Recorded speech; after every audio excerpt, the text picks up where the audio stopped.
Hello, my name's Dr. Alan Mackie, and I'm one of the authors of our new report funded by the Scottish Institute for Policing Research. So, our study, called Policing After Lockdown, looks at how young people growing up in resource deprived communities are experiencing life after the pandemic and how their relationships with the police are shaped by these circumstances. So, we wanted to understand something fundamental. How do young people feel about the police today? And what needs to happen to build trust and confidence in communities where those relationships have often been fragile? So, to explore this, we worked with young people in Dundee and Edinburgh, as well as the youth workers, school staff, and police officers who work alongside them within these communities.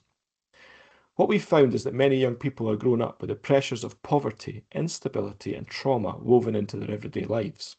Youth workers told us that they see more families struggling than ever before, and young people described places where opportunities are limited and life can feel uncertain.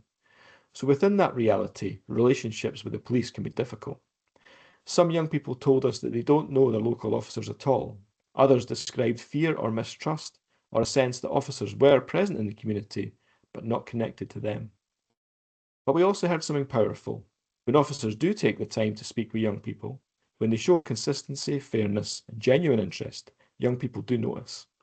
Even those who held negative views of the police overall could name individual officers they respected because those officers treated them with dignity and respect. However, for practitioners, the challenge is that building these relationships takes time, and resources across youth work, education, and policing are often stretched. Many professionals spoke about wanting to collaborate more closely with young people, but their capacity to do so is limited, even as the impacts of poverty deepen. So, in the report, we set out several recommendations. We highlight the need for proactive engagement with young people, a consistent use of trauma informed approaches, and stronger partnerships between police, schools, and youth work. We also emphasise the importance of poverty awareness training and ensuring that young people themselves can play a central role in shaping the responses and support that they receive.